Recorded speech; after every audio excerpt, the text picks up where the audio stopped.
My friends, in the event that you are new to this wonderful card game and you have not yet signed up for a UGN Play account, you can now sign up with my exclusive referral code Alliteration and get yourself 50 bonus loyalty points for free, as well as additional loyalty points for every event that you play in within my referral code period. Why do you need these, you might ask? Well, loyalty points can be used to redeem free promotional cards in the mail, as well as other exclusive items coming in the future. The bonus points from using my code are enough to redeem almost any promo card right off the bat, and having your UGN account is going to allow you to accrue and track more and more as you go through your hero or villain's journey. If free cards and progression all sound super appealing to you, the links for all of this are going to be in the description below.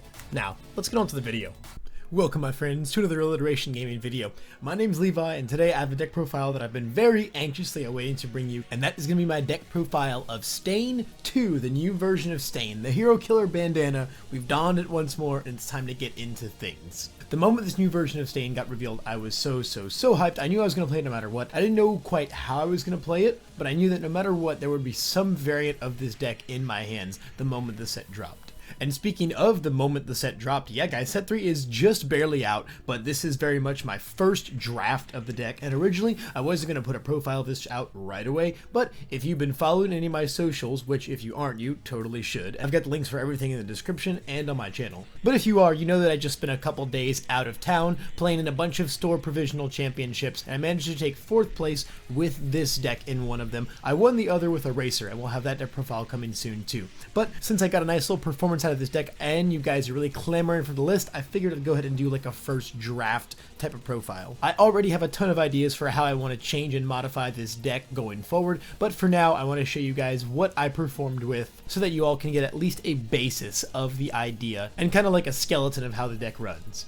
That all being said, let's get right into the deck, and first we gotta talk about Stain himself. So Stain is upgraded. He's gone from a 6-hand size character to a 7-hand size character. He's got 2 very powerful abilities. The first one is a form. It says your next weapon gets +3 speed, and then after it resolves, you remove it from the game and draw a card. So it's really nice. It gets a big chunk of speed, and then after it clears itself from the card pool, and you get to replace itself card-wise. So he's really like an 8-hander more than anything. And then his second ability is also very good. It says that once per turn, after your weapon attack touches them, you get to commit and freeze a rival foundation. Of course, freeze being kind of the new mechanic, which just says, hey, your foundation right there does not ready during the next ready step. It can ready by other means, but the ready step does not ready it. And of course, this is a very powerful variant of that because you get to commit it as well. So it's kind of like 2 instances of stun 1 across separate turns, and they're both selective. So like, it's a really powerful part of the character card. But for the most part, this form is kind of what we're designing our deck around and how we gotta kind of plan on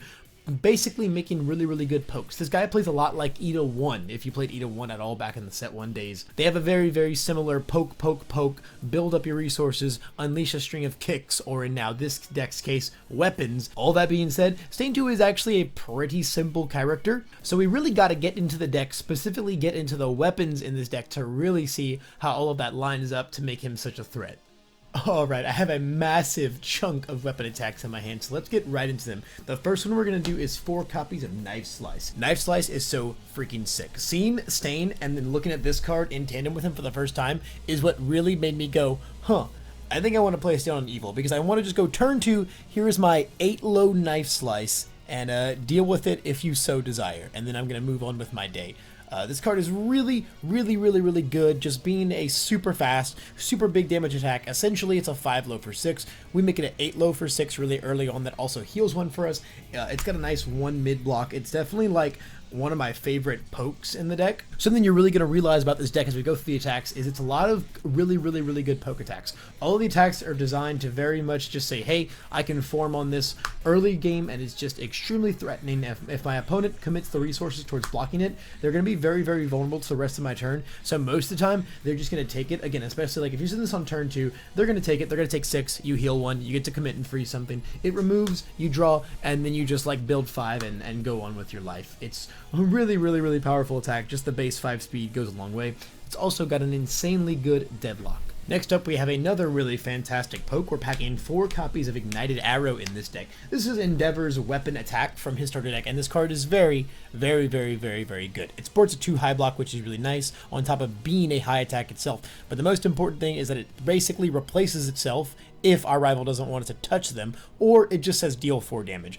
Opening with this is really great because you open with this, you don't even have to necessarily form on it if you're going to play something else after it, but being able to just open with this and say, hey, you can take 4, or you can let me go find another cool weapon off the top of my deck. The card more or less says your rival just takes 4 damage from this, but also they really have to think, because it's not just about taking 4, it's about letting Stain commit and free something. It's about proccing all the excited for bloods and things like that. Like, there's a lot of other implications of just taking this attack, so like we have a lot of really good ways to pressure our opponent into blocking it and letting us just trade itself for another attack while getting a card out of their hand. So it's a really good card. It never really lets you down, right? Like, you see it and you're like, well, this will deal 4 or turn into something better, and it's just a very efficient card.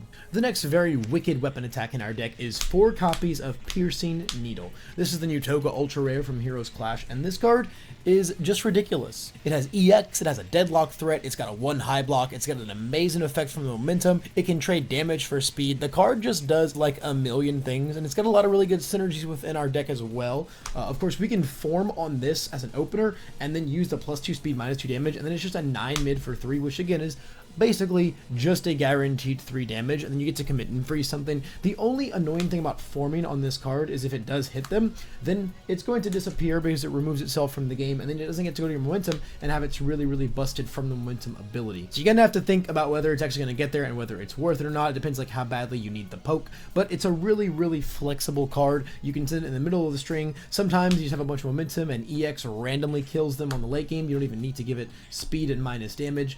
It's one of our many really good deadlock threats. The card just serves a ton of utilities in this deck as a really good weapon for us. Next up, we're going to be rocking 4 copies. Yeah, I love my 4-ofs in this deck. We got 4 copies of Laceration. This is another really sick weapon attack for Stain. It's got a combo with any attack that only Stain can use, where it's basically just Electric Jolt. It's going to deal 1 damage no matter what.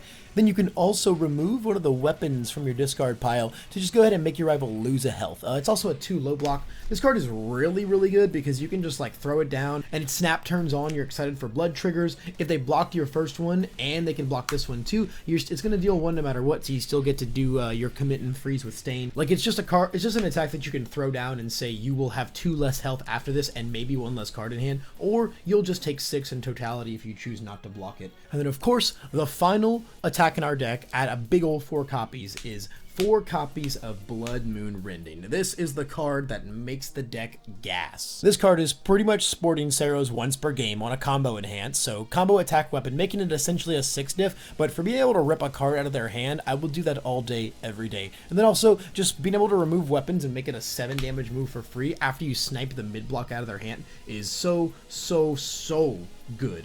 It's also got a 1 low block. It's really amazing. We are the evil symbol, so our block zones and our modifiers are a little sus. So like having all of the good zones on all these attacks is actually like really important. But this card is just how we kill people. Essentially, you are poking until you sculpt a hand of like at least 2 of these, and then you're just gonna go off to the races. The only thing is you have to be a little bit careful about how you form when you're playing Blood Moons in a string, because remember, your first one is gonna disappear, meaning you won't have combos. So if you form on your first one, you might not have your combo. You have to make sure you take that into account. So sometimes if I've only got like Blood Moon and then 2 other moves, I'll just go play my move, then form on the Blood Moon, and then it's a 6 mid for 7. I rip the card out of their hand, and then it clears itself, and then if I happen to find another Blood Moon through draws, or if I just have it, then I can still put it right back in its place from as the 3rd card. But this card is just freaking crazy. All of our other moves are just here to poke the opponent into oblivion, and then we're just trying to chain as many of these as we can and just rip their whole hand apart and send a bunch of 7 damage moves that they just cannot deal with. And so that's the entire attack lineup. The attacks are definitely my favorite part of this deck.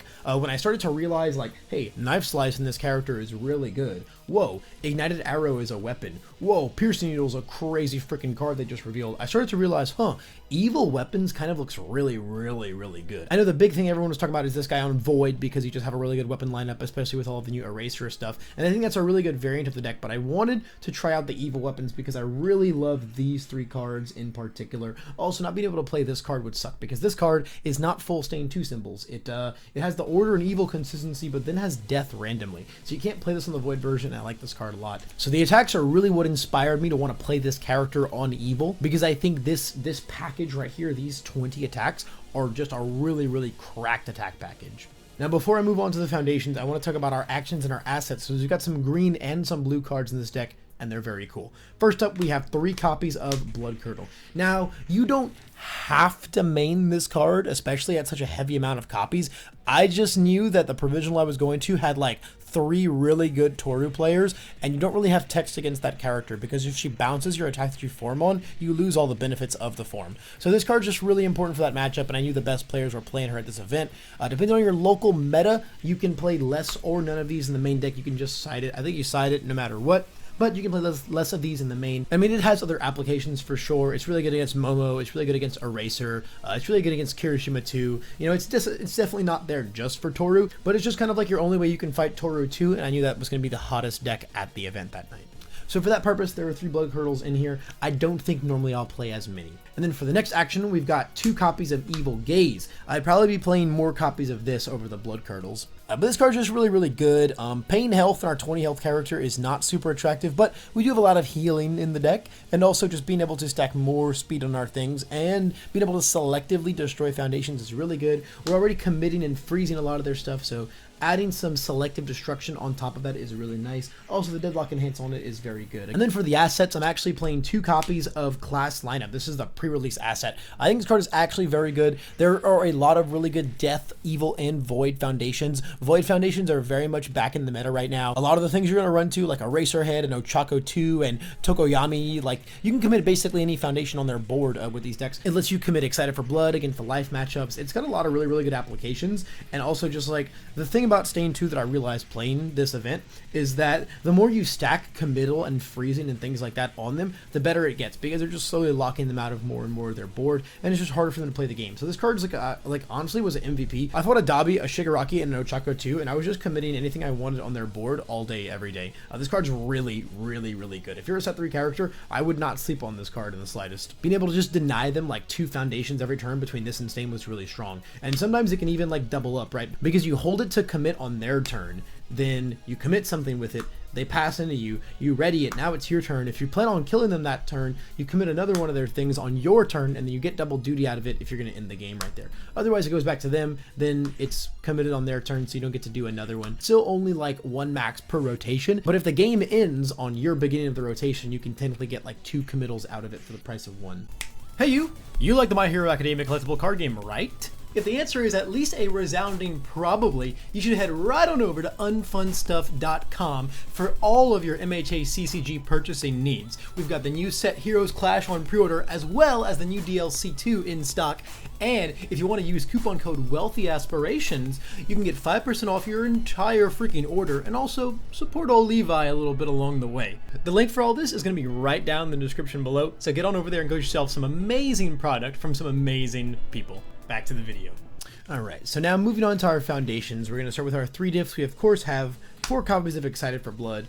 This card's just crazy good, especially in our character. It's so easy to say you're definitely going to lose health once a turn, because one of my moves is probably touching you. It is so easy to say your rival's going to lose health at some point during your turn, every turn. So having one of these out is just a constant engine. If you have more of them out, it's even better, because you just get to be like a 8, 9, 10 hand size character. You get to really go crazy with it and be really greedy and find all your cards. I really honestly am thinking about cutting the deck down some cards. It's currently like a 65 card deck. I'm thinking about cutting it down some cards just so I can see this card more often.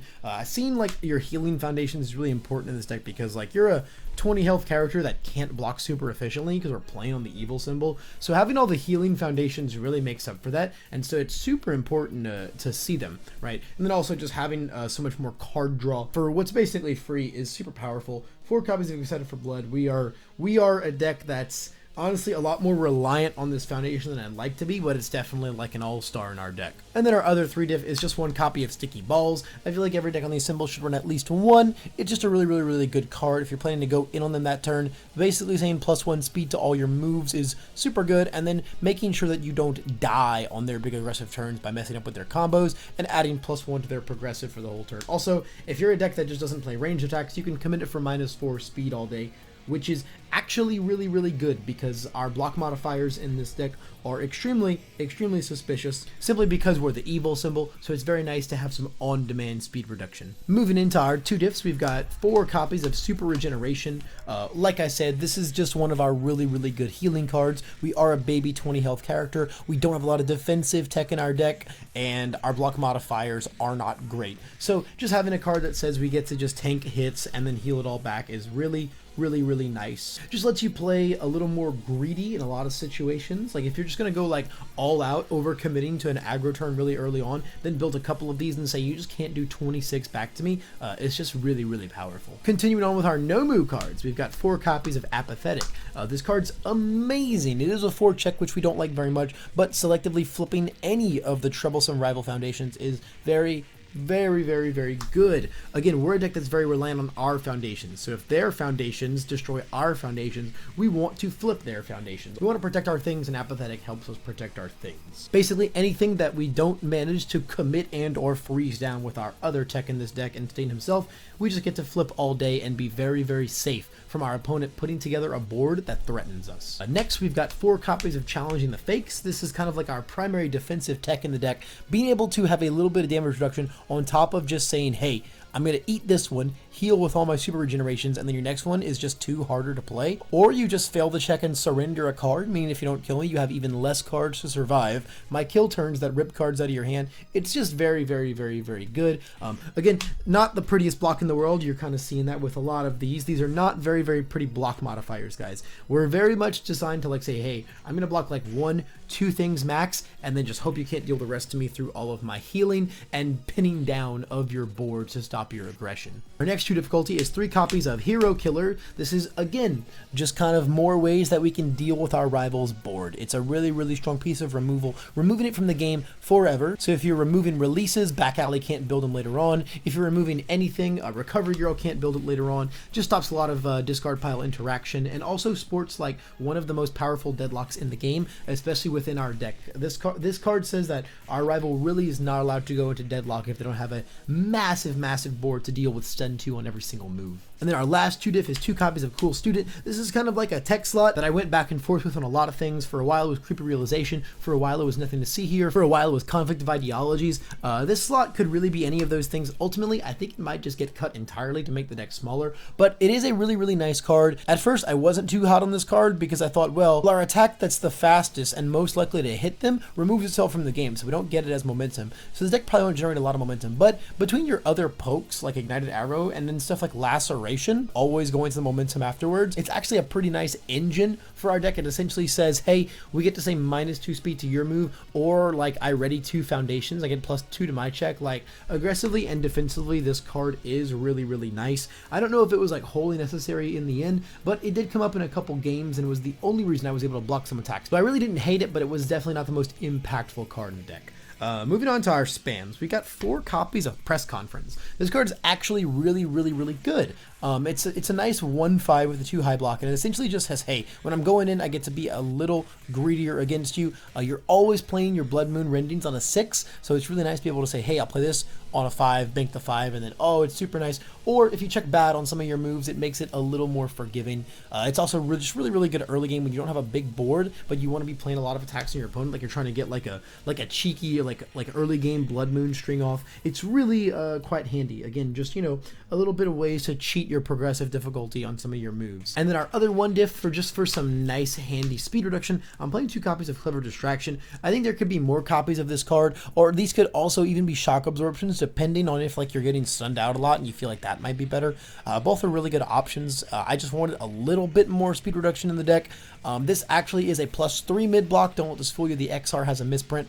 In actuality, the card is a +3 mid block, so it's not a very pretty block, but it's just kind of some nice handy dandy speed reduction just to help us deal with our bad block modifiers a little bit more. I feel like I'm talking trash on the modifiers in this deck so much, but they really are not great, but the attacks are just what make plain evil worth it for me with this deck. And now moving on to our zeros, these make up the majority of our spams and also round out our block zones really nicely. First up, we got 4 copies of Rooftop Vantage. This is a very, very, very minimal impact card. That little bit of information is nice sometimes, but for the most part, this is a 0/5 with a 2 low block, and that is the biggest purpose it serves in our deck. I like having a lot of zeros in this deck because a lot of times you're going to be a little bit aggressive early on. Our next 0 difficulty is 4 copies of Quick to Act, the new 0 from the Endeavor starter deck. This card's really, really good. Again, we're going to be tanking hits quite a lot and then trying to heal back up, so it's really easy for us to play around with our own health in a lot of ways to make this speed online really, really, really early. And then also, again, it's not a great low block, but it is a low block, and low blocks is what Evil is notorious for not having many of. We honestly, we only have what, 4, 8, 12, 16 in this deck, which is not fantastic. Again, when it comes to the low attacks, we usually have to half them and then heal with our regions, or just tank them with challenging the fakes and regions and then kind of heal it all back up from there. And then our last 0 diff and last card in our deck is 4 copies of Surviving the Finals. This is actually a really nice 0. Just being able to get some free speed reduction again is always extremely welcome. And then having, again, not a great modifier, but it does have a high block. High blocks are actually what we have the most of in this deck because we just like have to play like this card, this card, this card, this card. These attacks are pretty mandatory, but just have a lot of really mandatory high blocks in this deck. So that actually ends up being the zone that we stack up the most on. And so that is the entire main deck, guys. It's a 67 card main deck with 20 attacks in it, which is a little bit on the low side, but your character does draw a lot of cards. And when you find things like you're excited for Bloods, you're going through your deck really, really fast. Actually, the ignited arrows will replace themselves. So it's a little bit of a disguised number, but I think I would like to make it a little smaller because there were definitely a lot of turns where I was like, I have 1 weapon, and then I have 1 Blood Moon. I don't have that 3rd move to make my turn just supernova go off. So that's probably my biggest takeaway is I want to make the deck a little smaller so that I can draw these specific moves sooner, and also just make sure that I see my Blood Moon Rendings. When you're not seeing Blood Moon Rendings, it's pretty hard to kill people with this deck because you're really just trying to poke them into oblivion, and if they block accordingly, it can get really difficult to close it out unless they give you a really good backswing opportunity. I do also have a sideboard for this deck that I prepared for the event, and it did come in quite handy, so I want to talk about that as well. The first thing we've got Himiko Toga in the sideboard. This was pretty much just in there to make sure I could side out my character against Toru too, because again, she's a huge shutdown to our character. But honestly, there's probably guys I would side this chick against as well.